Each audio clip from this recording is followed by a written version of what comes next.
Greetings, ladies and gentlefish, and welcome back to some more gameplay. This time it's me playing. Yay!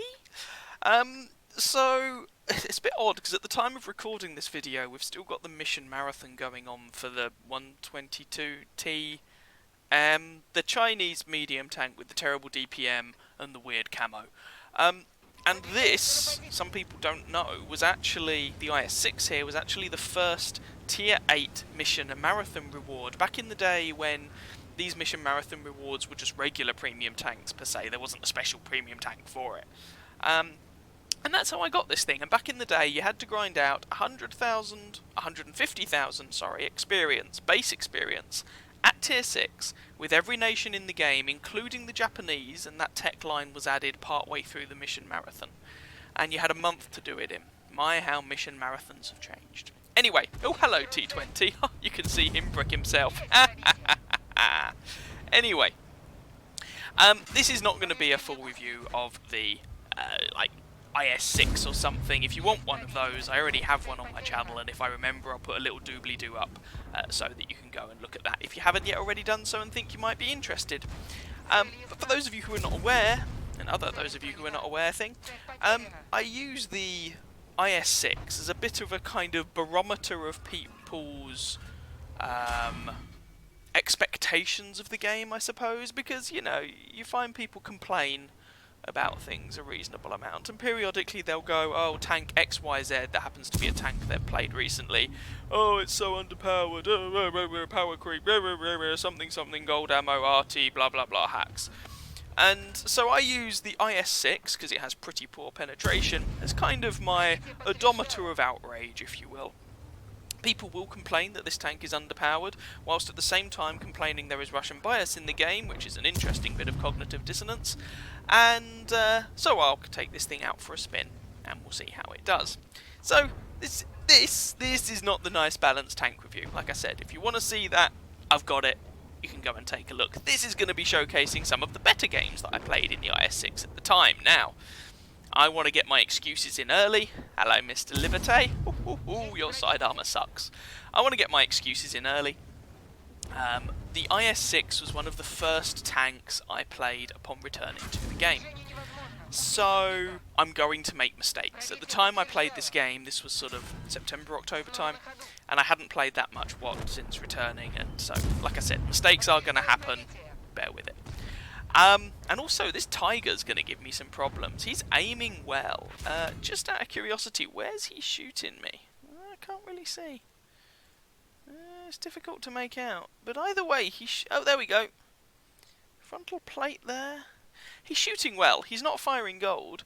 And because, of course, they buffed that whole tank line, his gun now hits for 280 instead of 240. So he's going to be putting me on relatively low health relatively quickly.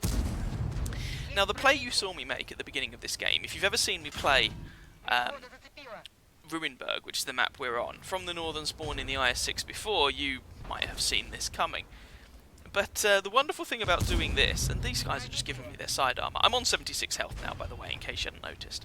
But the wonderful thing about doing this is that the IS-6 is just fast enough to make this work. It's actually kind of, low damage roll. Tempted to give this thing a turbo just for plays like this, but I haven't tried it out yet.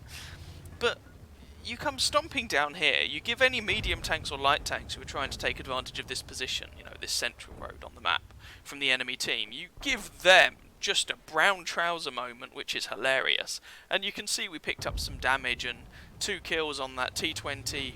Well, we didn't pick up both kills, but between myself and I can't remember who the other guy was, we managed to deal with, hello Progetto, is this the bad shot? Oh no, that's a decent shot. And we managed to deal with that T20 and the AMX 1375 right at the beginning of the game. And also it now means that we've got flanking shots, or we had flanking shots, into the town. And when you've got a tank like the IS-6 with good alpha damage, respectable DPM, but kind of low penetration, but you can flank with it essentially, suddenly that low penetration isn't really as much of a problem anymore. Anyway, that's a long-winded way of saying we're already up to 4.2k damage, we've blocked 1900 with our armour, we've got 521 assistance, and the scoreline is 6-6. But we're on 76 health, so we have taken a bit of a beating, and that's why I'm being cautious here, and that was just an appalling shot. I did not aim that shot very well. My reaction speed For anyone who's not aware, my reaction speed is approximately comparable to that of an OAP with Parkinson's. My reaction time is terrible. It's like treacle, it really is. And there was a nice example against the T-34 one. But hey ho, never mind. Oh, can we pick up the kill on this guy? Yes, we can. Kill number 2. Yeah, we're just taking out the IS-6 and beating these guys to death. Now, matchmaking-wise, this game was alright. The E75 TS is going to die soon, but I still try and get over there just in case, but it doesn't work out.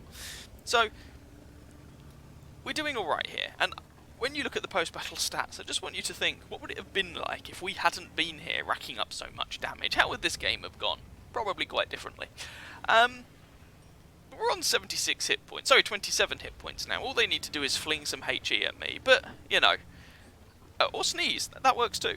But I'm in a Russian tank, and Russian heavy tanks in particular, and medium tanks to be fair. Oh, another bad shot incoming. They don't really... They reward you for getting up in your enemy's face and doing something about their continued existence. That was just... didn't give that one enough lead. VK behind me picks up the arty kill. That's sad, I wanted to kill the artillery. Never mind. So you can... If you're in trouble, sometimes your best bet is actually to play aggressively, get right up in your enemy's face, watch them panic, and beat them to death with a croquet bat. Because that's basically what the guns on these Soviet heavy tanks are like. They're baseball bats with nails in. There's no finesse, there's no, you know, fine-tuning or any of this nonsense. You just shove it in your opponent's face and you keep hitting them with it until they're dead. So that's what we're doing. So can we pick up any more damage here? Well, now, we do need to be a little bit careful. Our team is capping, which is not a bad idea necessarily, because this is actually quite a close game. If I die, and I'm on 5,000 damage, I've kind of been carrying this game. If I die, then our team may well suddenly find themselves in some trouble. Hello, Mr. Guard. Are you about to make a mistake? Oh, he gets in cover. Maybe I should have taken that shot sooner. Then again, maybe not. And there's kill number 3. So capping in this situation I don't actually think is a poor play. And if we look at the hit points of those guys who are in town, I mean, the VK, which is arguably the most powerful tank that we've got in the town, is on low hit points. So, shot into the Reveillerise. He didn't load high explosive, he loaded AP instead. And we actually cap out. Can we squeeze in another shot? Yes, we can, because a sub 10-second reload on the IS-6. And there we go, that is the game. Half of me was annoyed that we capped out at the end there, because I'm thinking, you know, I could have kept going. I was going to reload before the Reveillerise, maybe. You know, I'd have taken them on, and then we just plough through the rest of their team. But the more sensible bit of my brain was going, do you really trust? If you die, and you might, you ain't got much health left. If you die, do you really trust the rest of your team to make that game a win? Really? Are you sure? Do you want to risk it? But anyway, so there's the first game of this video. A nice bit of fisticuffs in the IS-6 there. Let's have a look at those post-game stats. So there we go. Even though they capped out in that game, it was still enough for an ace tanker. Fire for effect, shell-proof, hand of God, bruiser, steel wool, cool-headed, and a high-caliber medal. Yeah, it was a pretty good game. I quite like that game. I'm doing it again. This is a screenshot. I can't click on things. Anyway. 5,821 damage, which, for anyone who's vaguely interested, is actually to date the most damage I have done in a tier 8 tank. So, hurrah! The IS-6 gets that award. 3 kills, 1,646 base experience, and that could have been more if they'd let me keep killing! Hurrah! Anyway. So, let's just take a moment, because we need to think about this sensibly. If I had died and the enemy Reveillerise that I was fighting, he had 2 marks of excellence. He'd already done almost 3k damage. I don't honestly think he would have loaded another AP round. I reckon his second shot would have been heat or HE. He seemed like a respectable player. So I think there is actually a pretty good chance he would have killed me. So, if the Reveillerise kills me, then what have we got left? They've got a low health Reveillerise, a Progetto, a T-34-1 and an IKV-90B, versus our VK, who'd done 2k damage but was on low health, Progetto, who'd only done 600, a Super Hellcat who'd done 30, and a Tiger P who'd done 270. Like, these are not players that I feel confident would have actually won the game. So in that situation, I was actually quite happy for them to cap and us to pick up the win. 5,821 damage is quite a lot for a tier 8. I was happy with that. I was happy with that. Commiserations, by the way, should go to the enemy E75 TS. 3.8k damage from you, sir. Not quite enough. Commiserations. 2.9k damage from the Revelarice there. Not enough from you. And thank you to the guard for driving back out in front of my gun and allowing me to kill you. To be fair to him, because our team was pressuring the cap, he was under pressure to do something. And that something apparently was get yourself killed by an IS-6. So, we'll take it. It's all good. 20 shots fired. You don't fire that many 122mm shells in most games. 17 shots hit. 16 penned for that damage count. 16 hits received ourselves. 5 penned. 10 did not. 1 bit of splash damage there from some HE. 1920 damage blocked by our armour. 5 enemy vehicles spotted. 10 damaged.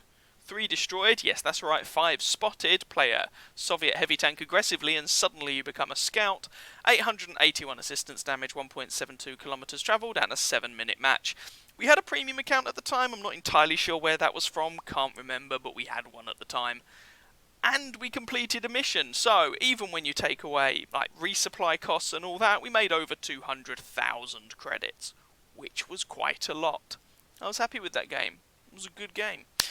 So there we go. That is our first match there in the IS-6. I've got 2 more for you that are going to be a variety of different flavours of gameplay, and hopefully you'll enjoy. Here we are with our second match then. This is an all tier 8 game, none of this tier 9 or 7 or whatever nonsense. And it's an assault game we're defending here on Karelia. And for anyone who doesn't know, maybe because you don't really play them, what an assault game entails... essentially, much like in counter games, there is only one cap circle in the game. Unlike in counter games, though, it is not a neutral capture circle. So there is an attacking team and there is a defending team, and the cap circle is the defending teams. The attacking team doesn't get one. The attacking team has to come over and either murder all the defenders or take their cap circle, and they have to do it in 10 minutes. If they fail to do that, the defenders win by default. A lot of people don't like the game format. I actually do. I find it quite good fun. I think it encourages people to, well, hopefully get off their backsides, especially if they're on the attacking team, I guess. Get off their backsides and do something. Unfortunately, there is a tendency for those on the defending team, when you ask what they're doing, to go, "I is defendering." Yeah, but you're on the red line. I defend. No, you're on the... I defend. Anyway, so for anyone who's seen me play an assault game on the defending team here on Karelia before, you might have an idea of what I'm about to do. So this position up here, at sort of A8, can be quite useful. You see, the thing is, even if you're defending, if everybody defenders by sitting on the red line and camps, I'm so sorry, everyone from Zamruzet, if everybody does that, then you've got no one spotting the bad guys. And if no one's spotting the bad guys, then as soon as one of the bad guys magically turns up and you start shooting them, your entire team gets lit up like a Christmas tree. So you need someone to get off their backside, go over there, even on the defending team, and find the bad guys. And this position right here is really nice because A, it enables you to do that, and B, it's really annoying for the enemy to try and dig you out, because inevitably you're going to have a whole shed ton of campers behind you. I refer you on the minimap to A3 and A4. A whole shed ton of campers behind you, and it's going to be a costly endeavour to dig you out. Oh, that was... I thought I'd take a pump, but that was a poor shot. And you can see already we've got 388 assistance damage on a TVP, who is somewhere. We'll take it. Oh, there goes the Lynx. Hurrah. No more wheeled light tanks for you, or for us. Our Lynx is also dead. Oh, and there goes our Scorpion. Now, I'm gonna get into a bit of an odd duel here to start with. Like, fighting a Patriot. Alright, T26E5, it's a Patriot without the fancy paint job. Like, what am I going to achieve here? Now, if memory serves at the time, I had a bit of a senior moment. And in the opening exchanges, I thought that was a T26E4, which is, of course, the Super Pershing. So I'm kind of aiming for a little bit the quills on the top of the turret, or little cheeks, or the little bits below the gun shield. But, oh, and then I resort to a bit of HE when I realise what it is. And I'm hoping my allies are going to shoot this guy, but anyway. But, I mean, I should have noticed from the APCR rather than AP that was hitting me. Anyway, like I said at the beginning of this video, this was some of the first games I played after coming back, and this ISM is about to make a mistake. I'm not entirely sure what possessed him to take a tank with respectable frontal armour, drive out sideways in front of, well, me and a bunch of tank destroyers sitting behind me. He did not last very long. There we go. Anyway, so this game is going to be a much more defensive game than the previous one you just saw. And the T26 is firing HE at me. Basically, we're going to dig into this position and we are going to hold it, or we're going to try and hold it. And there's a Barask behind me. Now, Barasks are dangerous little blighters. And I really want to take care of him, but I don't want to give, like the TVP or the T26E5 an easy time to come round and blap me. So, I figure I'm going to wait for the Barask to turn up again and try and slam him, but I'm proxy spotted by the TVP, which means the T26 knows my gun's not pointing in that direction, and oh, it's all just a little bit awkward. Now, the Barask, I've played his position before. If you, or if the person who's in my position, I guess, knows what they're doing, you do actually have to come round quite a long way to try and dig them out, even if you're flanking round. Oh, there's the T26, which exposes you, and I'm hoping the Barask is going to get killed. Now, the T26E5 decides that, oh, there's the Barask, that the most useful thing... Hello, Mr. Barask. Goodbye, Mr. Barask. The most useful thing that that heavy tank who died earlier on, what was it, the ISM, can be doing is giving him a nice hull-down position. And right here, we're going to get an interesting little engagement. The T26E5 Patriot is a pretty tough tank, let's be honest, especially when it doesn't have tier 10s shooting at it. And the IS-6 has pretty low penetration, so how are we going to deal with this? Well, his side armour isn't great, his engine deck is overmatchable, and I'm going to try and take advantage of the large caliber gun here. It's not going to go perfectly, but hopefully you'll get the idea, and I'm going to try and get myself out of this awkward engagement with this Patriot by shooting him. Sounds obvious, but you'll see what I mean in a moment. It's going to involve being a little bit of aggressive, and I will expose myself to some damage. So I try that shot on his side, it bounced, or his tracks ate it. Presumably the angle was a little bit too steep there. We're going to try that again, though, so it involves us coming out quite a long way. I really want to get a decent shot into his side, like that, and we hit him for 388. He hits us for 227. If we keep this up all day, trading shot for shot, well, I'll have the better of the engagement, let's be honest. Poke round here to put another shot into him. He might shoot me again, but his shot bounces. And suddenly he's on 500 health and I'm on over 1,000. Now I go for the machine gun port here. Silly me. I'm too used to machine gun ports actually being weak spots, and of course these days they're kinda not. So we're going to try something again. Push him back, and there we go. He angles his side armour poorly, damage his track, and it's actually the 112 away behind me who gets the kill. Now there isn't actually there aren't as many enemy tanks sitting behind me as there were earlier on. We just saw a tank destroyer, it's that AMX CDA, get into a position ahead of us. There he is, and we really want to deal with this guy. This is actually an APCR shot that I'd loaded for the Patriot, but I'm not going to reload a shell just to deal with the AMX CDA. That seems a little bit dumb, and suddenly, surprise rectal borsig, balls. And, well, that's a problem. This shot, I just get unlucky. That blows his tracks off. 122mm AP shell, and all it does is blow his tracks off. And the AMX CDA, to his credit, is going to take advantage of me being distracted to come round. I put a shot into him and set him on fire. Unfortunately, he puts a shot into me and kills me, but he burns to death. A mutually assured destruction, and we kill each other. Now, the scoreline is 8-10, 8-11. This is looking a little bit grim. However, we're going to stay watching this. Oh, and the 112 avenges me by killing El Borsigo. However, this is, as I said, an assault game. So, although we're on the back foot, the enemy team have just over 2 minutes to get off their bums and come and get us. We just have to sit here and we win. And can I just take a moment to give a shout out to that Borsig on the enemy team, by the way. He took a very fragile tank destroyer, and he did what the Barask had failed to do and what everyone else had failed to do. He actually effectively, well, he didn't dig me out, but he enabled the AMX CDA to dig him out.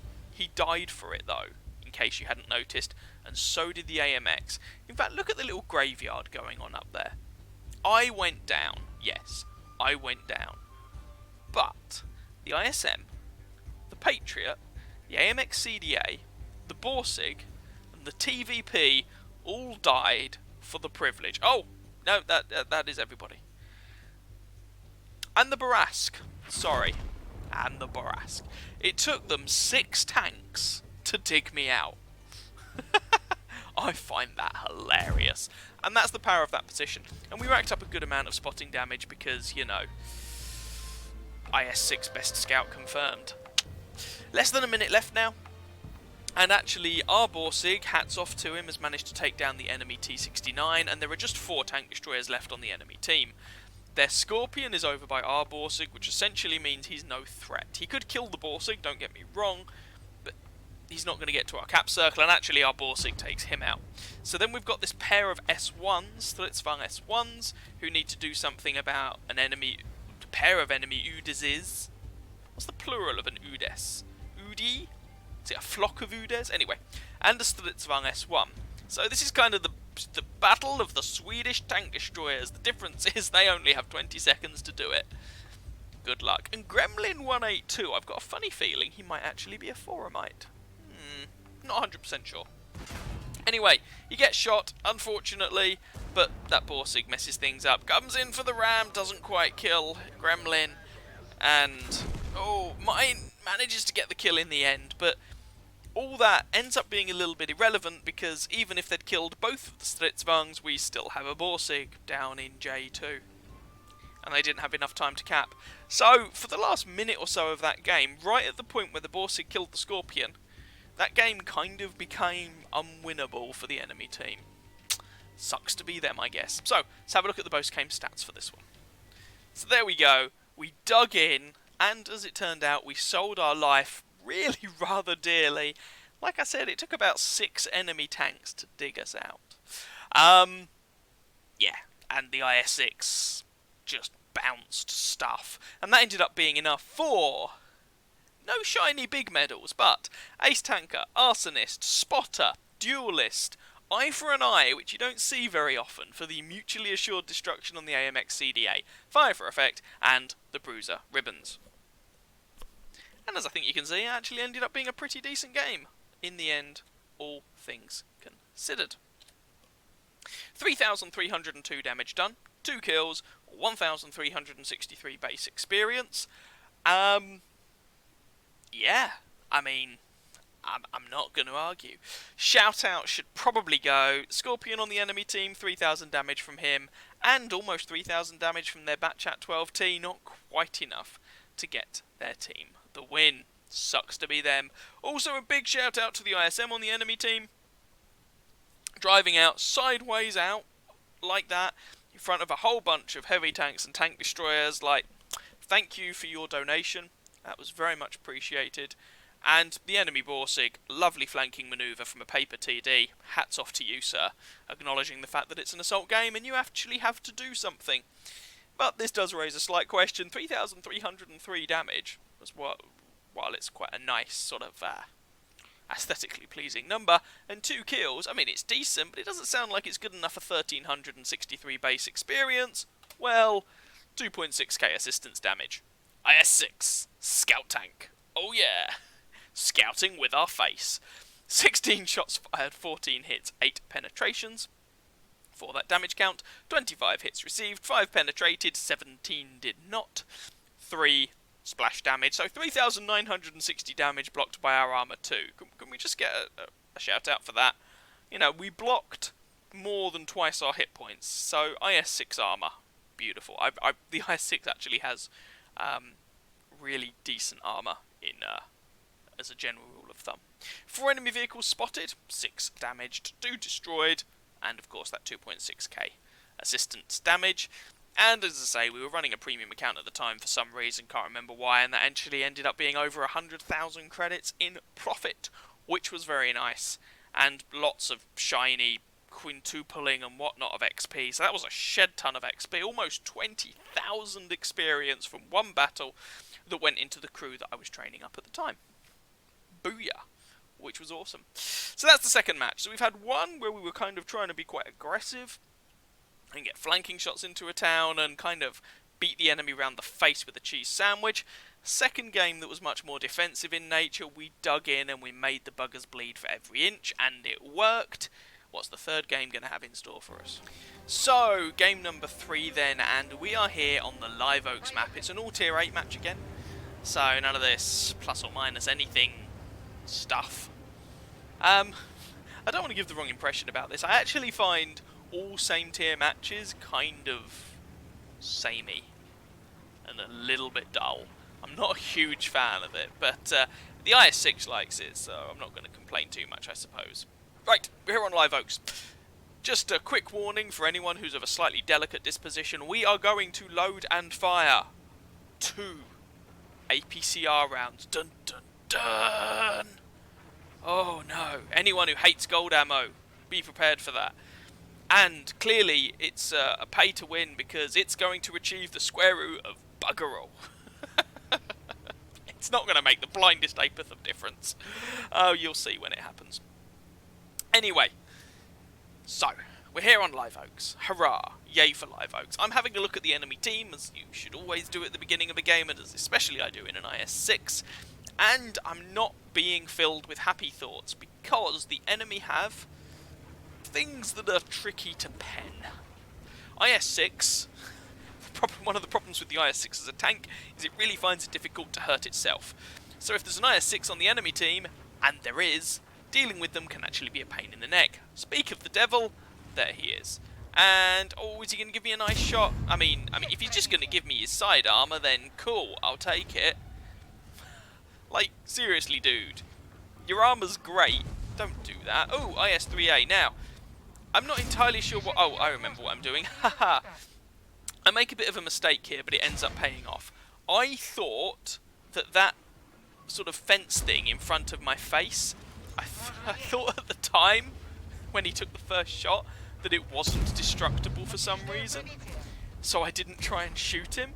As it turns out, it pays off because he's slinging heat at me. And, yeah, he makes a pig's ear of it and I take 0 damage. Hey, premium ammo! Yeah, but he's being an idiot. He'd have been better just firing his regular armor-piercing rounds.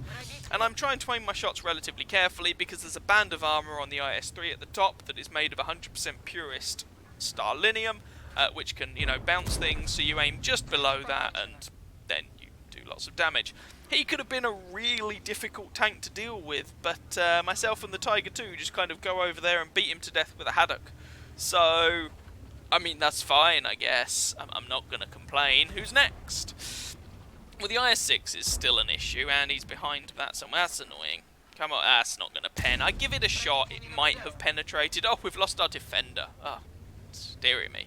And this is where I load my first APCR round, because the IS-6 is actually quite difficult to deal with for another IS-6, unless he just, like, drives out in front of you and gives you nice shots into his side armor, of course, but you can't expect that's going to happen. And there's the IS-3, another tank that's quite difficult to deal with. T-44, fine. Tiger 2, recently buffed, but at least his lower front plate is still a perfectly viable shot. Now, unfortunately, our Tiger 2 is kind of getting stuffing kicked out of him.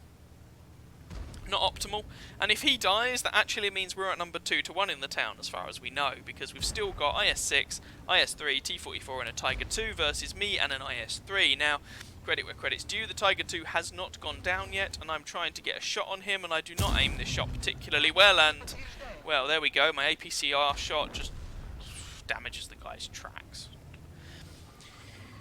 Yay. Our Tiger 2 does go down to the IS-3, but our IS-3 takes out their IS-6, so it's 3 versus 2 in the town at the moment. I haven't actually taken any damage yet, despite people lobbing heat at me and whatnot. Oh well. Right. My spider sense is tingling, and also I don't really want to engage an IS-3 frontally, because penetrating him is going to be a pain. But if I can get his sides, then pew pew pew pew, he becomes a lot softer. And ooh, T-44, I can definitely deal with him. What gun's he using? He's using the small gun, and pop. There we go, 407 right up his backside. Bet he loved that. So, as it turns out, our IS-3 actually deals with their IS-3, and I love the rate of fire on this gun. Most 122mm guns at tier 8 wouldn't have reloaded in time to get that shot off, but this isn't most of them, and that guy didn't have a decent repair crew. Sucks to be him, so he's dead in 3 shots. To be fair, someone else put a little bit of damage into him too, but you know. Tiger 2's next, and our Scorpion G, well, this is gonna... It's a bit of a good news, bad news situation. Good news, our Scorpion G decides to get stuck in, get involved, he's not going to camp at the back of the map. Bad news, he discovers why most Scorpion Gs do camp at the back of the map, as he takes over 1,000 damage from, I think it was artillery hitting him.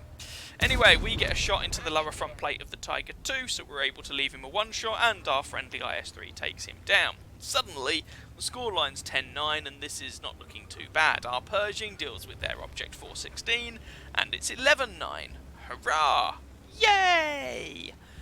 So what are we going to do? Well, as the Object 416 has gone down, I come to the conclusion that the enemy 2 remaining tanks, well, ignoring the SPGs for now, the SPGs will probably be hunkering over by the enemy base. I mean, that's not going to come as a surprise to anyone.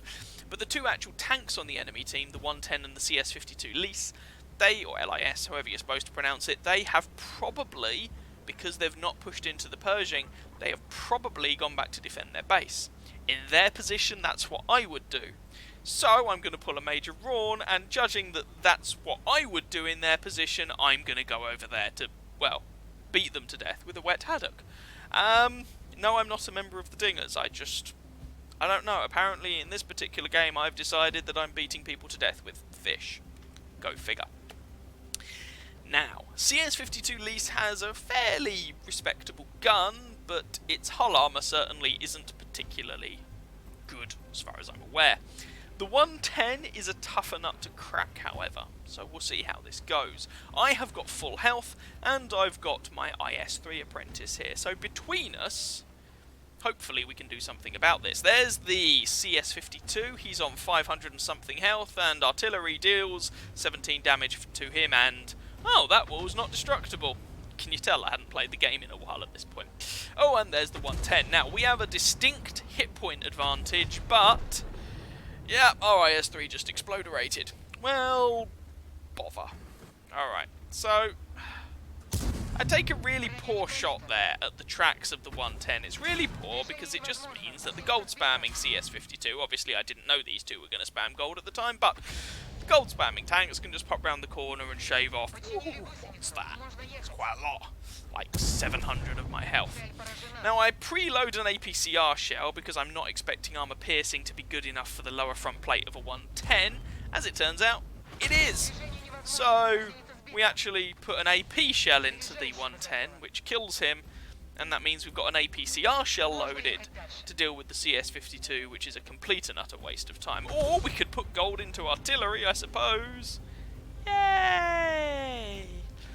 Anyway, I'm also getting absolutely hammered by artillery here, and so I'm down to 431 health. CS-52 kills our Pershing, and I return the favour to him. And that just leaves the FV-207 over yonder. And we're going to see if we can get a shot on him. Come on, Russian gun, do not fail me now. You can see I've lost my loader, so my reload time is currently quite horrendous. It's about 20 seconds. So, aiming, pew! And, of course, a 122mm shell, and we blow his bloody tracks off. Well, at least we get the assistance when he dies, I guess. You know, swings and roundabouts, let's not worry too much about it. And that's the match. Now, at the time of playing it, I didn't actually think that was a particularly special game. The thing with the IS-6 is it does rack up damage very quickly. That's what happens when you have over 2000 base DPM and 390 alpha damage on a tier 8 heavy tank. But, I mean, if you look at the numbers, that's 4k damage right there. So, that's actually pretty decent. Let's have a look at the postgame stats. So, that was enough for Ace Tanker, Bruiser, Duelist, Fighter, and Fire for Effect ribbons, and, at this point, the obligatory High Caliber medal thrown in. I say obligatory, we didn't get a High Caliber in the last game. We just sort of, like I said, scouted with our face. Anyway, that was a pretty respectable game for the IS-6 in the end. Which is pretty nice. So, we finished at the top of our team, with 4,059 damage done, 4 kills, 1,381 base experience, and, yeah. I would just like to have a quick shout out for the IS-3. It'd have been really awkward to do that fight without you, my friend, so thank you very much on our team. That's Blanoa4, GG to you. Tiger 2 on our team, even though he died relatively early on, he still managed 1,472 damage before he went down, and although you got absolutely obliterated for your troubles, I appreciate the thought. Thank you for coming and trying to help Mr. Borsig. Sorry, not Borsig, Scorpion. Yeah, you just sort of died to their artillery. Oh well. Enemy team, I mean, I feel a little bit sorry for their CS52 and their 110. Well, the CS52 really, because he pulled almost 3k damage out of the bag. But at that point, his team had just sort of flailed hard enough that it was all going hideously wrong. Special shout out, I think, should go to the IS-3A on the enemy team for managing to flub his heat rounds at me. Yeah, like, it would have been much harder if you'd actually done well, I suppose. Oh well, I'm not trying to be mean. I'm just going to move on. 17 shots fired, 16 hits, 12 pens for that damage count. 7 hits received, 2 penned, 4 didn't. So it's 1,100 damage blocked by our armour, 7 enemy vehicles damaged, 4 destroyed, 886 distance damage, 2.54 kilometres travelled. And we still had a premium account at the time, so that was with a mission payout as well, a 144,000 credit profit. So, in case you hadn't noticed, yes, the IS-6 can make the monies perfectly fine. Some people tend to go, oh, but its shells are expensive and they never penetrate. Yeah, sorry mate, there's the door, off you go. Like, the IS-6 is, in my humble opinion, fine. It's not, oh my god, it's a super good tank or anything, but sometimes you get in discussions with people, and I've heard someone genuinely say, well, they should just buff the penetration up to about 220, and I'm like, why? If it's got... The penetration is literally the only thing wrong with the IS-6. If it has 220 pen, then that's the same as most other tier 8 heavy tanks. So if it's got 220 pen, plus high base DPM, plus 390 alpha damage, plus preferential matchmaking, I think at that point you're very definitely stepping into OP territory. The IS-6 is fine as it is. Anyway, there we go. That was the trio of games in Mi IS-6 for you. So I think the Odometer of Outrage has definitely clocked in a pretty solid, nah, it's fine. Don't really know how else to approach that. I hope you guys enjoyed those games. Found them vaguely amusing, I suppose. And something a little bit different, because I find you don't tend to see that many IS-6s around these days, in my experience, which I think is a little bit of a shame. It's still a decent tank. And not everyone plays Assault, so there was an Assault game in there for you too. Anyway, hope you guys enjoyed. If you did, you know what to do. By all means, catch some other videos, subscribe to the channel if you haven't. Jump on Discord, link in the doobly-doo. Or you can jump on Patreon, link in the doobly-doo, and do all the standard good stuff. And as ever, I wish you very happy hunting on that battlefield. Ciao, ciao.